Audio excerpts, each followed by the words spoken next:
5 ওয়াক্ত নামাজ পড়বো। এই যে রমজান আসতেছে, নামাজের স্বর্ণ সুযোগ। আমাদের কিছু লোক আছে 8 রাকাত না 12 রাকাত, 8 রাকাত না 20 রাকাত, 20 রাকাতের কম তারাবি হয় না, হয় না, হয় না, হয় না, হবে না, দৈতান নাই কেন না। কয় রাকাত? আমারে জিজ্ঞেস করছে, হুজুর আপনি কয় রাকাত? আমি বলছি আমি 42 রাকাত। কয় হ্যাঁ 42 রাকাত। আমি বলছি সাহাবায়ে কেরাম কেউ কেউ তারাবি 42 রাকাত তো পড়তেন, তবে রাসূল সাল্লাল্লাহু আলাইহি ওয়াসাল্লাম পড়েছেন কয় রাকাত? কয় রাকাত? এই 8 রাকাত ওনার উপর ফরজ ছিল। আবার আরেকজন এখন চিল্লাচিল্লি শুরু করছে রাসূল জীবনে নাকি তারাবি পড়েন নাই।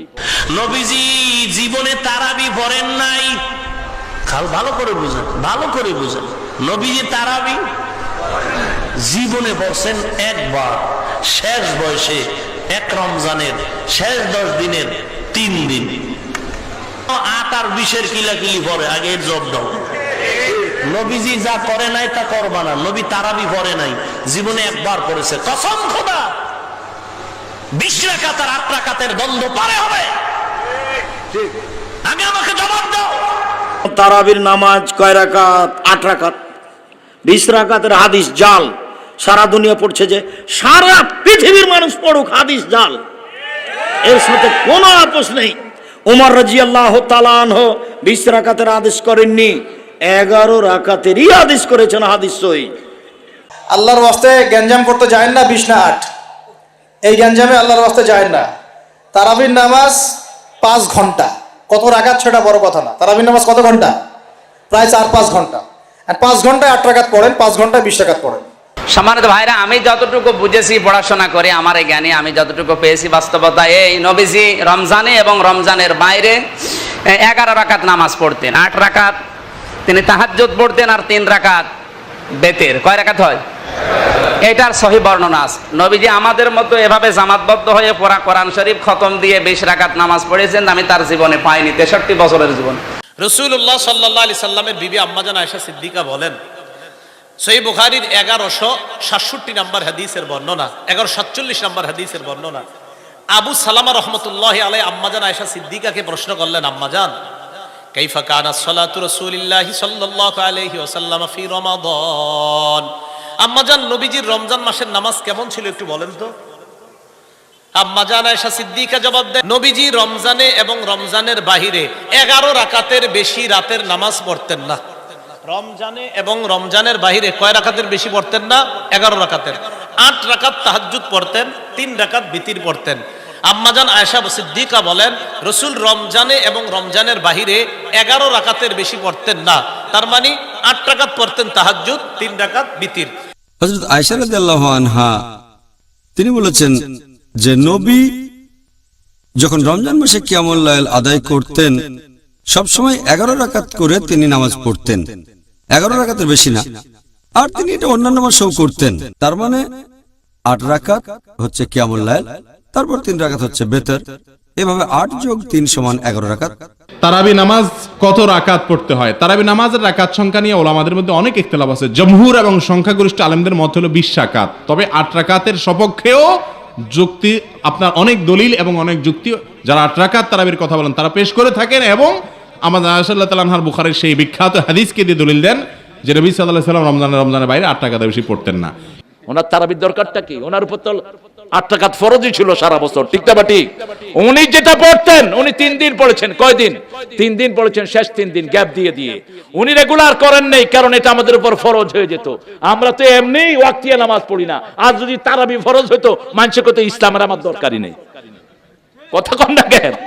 আপনাদের উপরে ইহসানের জন্য। কিন্তু এই তারাবিতে রাসূল সাল্লাল্লাহু আলাইহি ওয়াসাল্লাম যে 8 রাকাত পড়তেন, বিশেষ করে এই শাবানে এবং রমজানে, এক এক আয়াতে এক এক রাকাতে 50 আয়াত পড়তেন রাহমাতাল লিল আলামিন। ওরকম থাকতেন রুকুতে, ওরকম থাকতেন সেজদায়, ওরকম থাকতেন 2 রুকুর মধ্যখানে, 2 সেজদার মধ্যখানে। দেখা গেছে 2 রাকাত নামাজ দিয়ে কখনো কখনো সারা রাত পার করেছেন রাহমাতাল লিল আলামিন। কোথায় পেয়েছেন আপনারা রাসূলের নামাজ? দেখে আপনি নামাজ পড়বেন। আপনি যখন একে নামাজ পড়বেন যত দূর পারেন লম্বা করেন, ঠিক তবে ঠিক। ইবনে মাসউদ রাদিয়াল্লাহু আনহু একবার মাগরিবের নামাজ পড়াচ্ছিলেন এক জায়গাতে, তিনি সেখানে পুরা সূরা নিসা পড়ায়া দিয়েছেন। সাহাবায়ে কেরাম না পারে ছাড়তে, না পারে থাকতে। সূরা নিসা বড় ছোট সূরা, কথা কন না কেন? এসা প্রায় ধর সাহাবায়ে না, এটা মুআজ বিন জাবাল করেছেন। রাসূল সাল্লাল্লাহু আলাইহি ওয়াসাল্লামের কাছে গিয়ে বিচার দিল ওরা মুসল্লিরা, হুজুর আমরা নামাজে দাঁড়িয়েছি, এই মাগরিবের নামাজে সূরা নিসা পড়ায়া দিস। রাসূল বললেন তুমি কি ফিতনা করতে চাও? তুমি মুসল্লির দিকে খেয়াল রাখবে না? বলছে আমার ভালো লাগতেছিল। আরে তোমার ভালো লাগতেছিল, তোমার পিছনে বৃদ্ধ আছে, অসুস্থ আছে, ঠিক তবে ঠিক, তুমি তো ওদের দিকে দেখে কেরাতটা পড়বা। হ্যাঁ, তুমি যখন একা থাকো যত দূর লম্বা করো কোনো অসুবিধা নাই, কিন্তু যখন পিছনে দেখবা অসুস্থ রোগী আছে অথবা কোনো মহিলা শিশু নিয়ে এসেছে, তখন নামাজটাকে কি করো? ফরজের নামাজ 2 দিন রাসূল সংক্ষিপ্ত করলেন। একদিন নাস ফালাক দিয়ে ফজর পড়িয়েছেন, আরেকদিন পড়িয়েছেন সূরা জিলজাল দিয়ে 2 রাকাতে সূরা জিলজাল।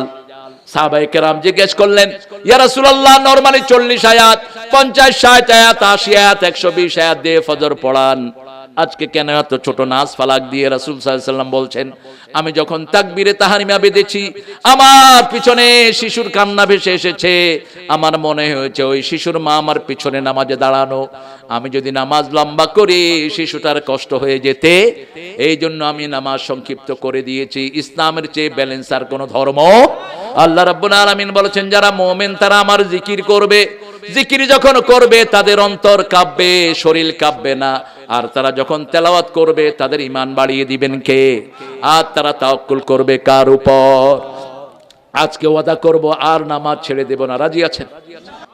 ফাসলিহু যাতা বাইনিকুম, আপনার প্রতিবেশীর সাথে আপনার সমস্যা হতে পারে, আপনার ভাইয়ের সাথে সমস্যা হতে পারে, ভাইকে আপনি কাছে ডেকে নেন, ভাইকে বলে দেন ভাই, সব সম্পর্ক ভালোই থাকে, মধ্যখানে যখন বিবিরা আসে সম্পর্ক দূর হয়ে যায় অনেক সময়, ঠিক না বা ঠিক? কারণ বিবিরা তো আপনার রক্তের না, এক এক বর্ণ থেকে এক এক বিবি আসে, বিভিন্ন রকমের পরামর্শ দেয়, তোমার এই ভাই তোমার এই করেছে এই করেছে। আমি কাবা শরীফে ঢুকছি, এক আরবের সাথে ধাক্কা লাগলো, ও আমাকে বলল আল্লাহ ইয়ার হামাক, আল্লাহ তোমাকে রহম করুক। আমি চিন্তা করলাম দোয়া নেয় এইতে সুযোগ, আমি কি আরেক ধাক্কা দিছি, আল্লাহ হিয়া দিক, আল্লাহ তোরা হেদায়েত দান করুক। আরেক ধাক্কা দিছি, আল্লাহ ইউসাল্লিমা, আল্লাহ তোরা নিরাপদে রাখুক। লিবা তাদুকুনি আখুয়া, কয় ভাই তুই আমারে ধাক্কাস কেন? আমি বললাম ধাক্কাইলেই তো তুই দোয়া করস। কাইফা সুব্বুল মুমিন, আমি কিভাবে আমার মুমিনকে বদদোয়া দেব, গালি দেব? গালি দিলে তো আমি মুমিন থাকতে পারবো? খবরদার, গালি দেয়া যাবে না। আমি দেখেছি আমার মাকে যত রাগ তিনি করতেন শুধু বলতেন আল্লাহ তোরে হেদায়েত দান করুক, আল্লাহ তোরে হেদায়েত করুক, এতটুকু ছিল তেনার গালি। এরকম মা আমাদের দেশে আছে না নাই? অনেক মা এরকম আছেন। আল্লাহ রাব্বুল আলামিন বলেছেন বুনিয়ানুম মারসুস, সীসা ঢালা প্রাচীরের মতো থাকো, সীসা ছাড়া যেমন সীসা কাটা যায় না, তুমিও তোমার ভাইয়ের কাছে যাওয়া ছাড়া সম্পর্ক নষ্ট করো না, ঠিক না ঠিক? ইন জাকুম ফাসিকুম বিনাবাইন ফাতাবায়ানু, সূরা হুজরাতের 6 নম্বর আয়াতে আল্লাহ বলছেন কোন ফাসিক যদি তোমার ভাইয়ের বিরুদ্ধে তোমাকে কিছু বলে, তুমি অন্ধ এটা বিশ্বাস করো না, ভাইয়ের কাছে যাও, জিজ্ঞেস করো, তারপরে তুমি খবর নাও, ঠিক না ঠিক? আমাদের সম্পর্ক যদি মধুর হয় আমাদের কোনো আইন প্রয়োগের কোনো দরকার নাই। আপনার ভাই আপনার জমি খাচ্ছে, খাক না, আপনার ভাই তো আপনার ভাই, আপনার রক্ত অঞ্চল, সমস্যা কি? আপনি আপনার ভাইকে একটু বেশি করে দিয়ে দেন, তাহলেই তো সমস্যা মিটে যায়। ভাই ভাই কথা বন্ধ। রাসূল সাল্লাল্লাহু আলাইহি ওয়াসাল্লাম বলেছেন 3 ব্যক্তির দোয়া কবুল হয় না। কয় ব্যক্তি? প্রথম, যে নিজের রক্তের সম্পর্ক নষ্ট করে দিয়েছে, আপন ভাইয়ের সাথে কথা বলে না, মা বাবার সাথে কথা বলে না, এরকম বেয়াদব আছে না নাই? খালার সাথে কথা বলে না, ফুফুর সাথে কথা বলে না, আত্মীয় স্বজনের সাথে কথা বলে না। আপনার ফুফু যদি মুশরিকা হয় আপনি তার সাথে কথা বলেন। রাসূল সাল্লাল্লাহু আলাইহি সাল্লামের মা, ওনার মায়ের বান্ধবীরা ছিল মুশরিকা, মা মারা যাওয়ার পরে ওই বান্ধবীদের কাছে হাদিয়া পাঠাতেন রাহমাতাল লিল। রাসূল সাল্লাল্লাহু আলাইহি সাল্লাম নিজের আব্বার বন্ধুদের কাছে হাদিয়া পাঠাতেন, মা খাদিজার বান্ধবীদেরকে খুঁজে খুঁজে বের করতেন রাহমাতাল লিল আলামিন। খাদিজার আত্মীয়দেরকে বের করতেন। আয়েশা রাদিয়াল্লাহু আনহা বলছেন, আমি আমার জীবনে কোনো মেয়েকে এত বেশি ঈর্ষা করতাম না কোনো মেয়ের ব্যাপারে যত ঈর্ষা করতাম খাদিজার ব্যাপারে। সাহাবায়ে কেরাম বললেন কেন? ওনার অন্য বোনেরা বললেন আপনি কেন মা খাদিজাকে এত ঈর্ষা করতেন? তিনি বলছেন রাসূল সাল্লাল্লাহু আলাইহি সাল্লাম একটা ছাগল জবাই করলেও ছাগলের গোশত হাতে নিয়ে নিয়ে খাদিজার আত্মীয়দেরকে খুঁজে বেড়াতেন, কোথায় পাওয়া যায় খাদিজার আত্মীয়দেরকে। বিবির জন্য নাম ধরে দোয়া করতেন রাহমাতাল লিল। আপনার প্রতিবেশীর জন্য, আপনার ভাইয়ের জন্য, আপনার বোনের জন্য আপনি নাম ধরে দোয়া করেন, আপনার ভাইদের জন্য দোয়া করেন, ভাতিজা ভাতিজের জন্য দোয়া করেন। 4 সিঁড়িকে রাসূল খেদমত করতেন। কয় সিঁড়ি? কয় সিঁড়ি? বাপ, তারপরে বাপের ভাই, বাপের ছেলে কি হয়? ভাই, ভাইয়ের ছেলে ভাতিজা, ভাতিজার ছেলে কথা কন না, লাতি, লাতির ছেলে লাতির ছেলে কি জাতি, পুন্তি না কি কয়, পুতি না জাতি, পুতি। এই রাসূল সাল্লাল্লাহু আলাইহি ওয়াসাল্লাম মুখস্থ রাখতেন। রাসূল সাল্লাল্লাহু আলাইহি ওয়াসাল্লাম যখন হুনাইনের যুদ্ধ করলেন, হুনাইনের যুদ্ধে রাসূল প্রচুর প্রথমে হারলেন, পরে প্রচুর গনিমত নিয়ে ফিরে আসলেন। এত বেশি গনিমত 24,000 উট এনেছেন তিনি সেখান থেকে, 30,000-এর উপরে ছাগল এনেছেন। শুধু আবু সুফিয়ানকে 300 উট দিয়ে দিয়েছেন। তারপরে ওনার এক বোন নাম হলো সীমা, কি নাম? সীমা। উনি অ্যারেস্ট হলেন। যখন মুসলমানরা ওনাকে নিয়ে যাচ্ছেন, বলছেন এই আমাকে কোথায় নিয়ে যাচ্ছে? Do you know me? তোমরা কি আমাকে চিনো? I am his milk brother, আমি তার মায়ের দুধালো বোন, আমি মুহাম্মদের। আমরা দুইজন মা হালিমার কাছে দুধ পান করেছি। তাইফের মধ্যখানে ছিল মা হালিমার বাড়ি। রাসূল সাল্লাল্লাহু আলাইহি ওয়াসাল্লামকে যখন বলা হলো, রাসূল সাল্লাল্লাহু আলাইহি ওয়াসাল্লাম মনে করতে পারছিলেন না। তখন সীমা চলে আসলেন রাসূলের সামনে। হে মুহাম্মদ, আতারিফুনি কুনতু আখুযুকা ফি হুজরাতি, তুমি আমাকে চিনো না? আমি তো তোমাকে করে করে ঘুরতাম। রাসূল সাল্লাল্লাহু আলাইহি ওয়াসাল্লাম চিনতেছেন না।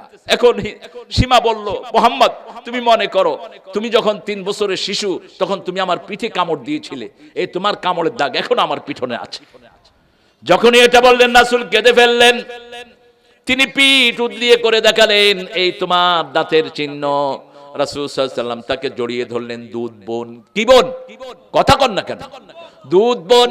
এবার তিনি শাহাদা গ্রহণ করলেন, আর রাসূল সাল্লাল্লাহু আলাইহি ওয়াসাল্লাম তিনাকেও 200 উট দিয়ে বিদায় করে দিলেন। এত বেশি করে, কারণ গনিমতের মাল, আনফালের মালিক হলেন আল্লাহ এবং রাসূল। রাসূল নিজের জন্য কোনো সম্পদ রাখেন নাই, নিজের ছেলে মেয়েদের জন্য সম্পদ রাখেন নাই। ফা আসলিহু যাতা বাইনিকুম, নিজেদের মধ্যে মীমাংসা করে নাও, তোমাদের সমাজ যত সুন্দর হবে তত বেশি বরকত দান করবেন কে? সেজন্য আল্লাহ বলছেন, কুনতুম আলা শাফা হুফরাতিম মিনান নার فأنقذكم منها كذلك يبين الله لكم آياته لعلكم تهتدون। আল্লাহ রাব্বুল আলামিন বলছেন, কুনতুম আলা শাফা হুফরাতিম মিনান নার ফাআনকাযাকুম মিনহা ফাআসবাহতুম বিনি'মাতিহি ইখওয়ানা। তোমরা আগুনের দ্বার প্রান্তে দাঁড়ানো ছিলে, আমরা সবাই জাহান্নামের প্রান্তে দাঁড়িয়ে আছি, ঠিক কি না? আমাদেরকে উদ্ধার করেছেন রাহমাতাল লিল আলামিন। তিনি আমাদেরকে শিখিয়েছেন লা ইলাহা ইল্লাল্লাহু মুহাম্মাদুর রাসূলুল্লাহ সাল্লাল্লাহু ফাআসবাহতুম বিনি'মাতিহি ইখওয়ানা। তোমরা পরস্পর ভাই ভাই হয়ে গেছো, ঠিক না? ঠিক আমরা ভাই হয়েছি।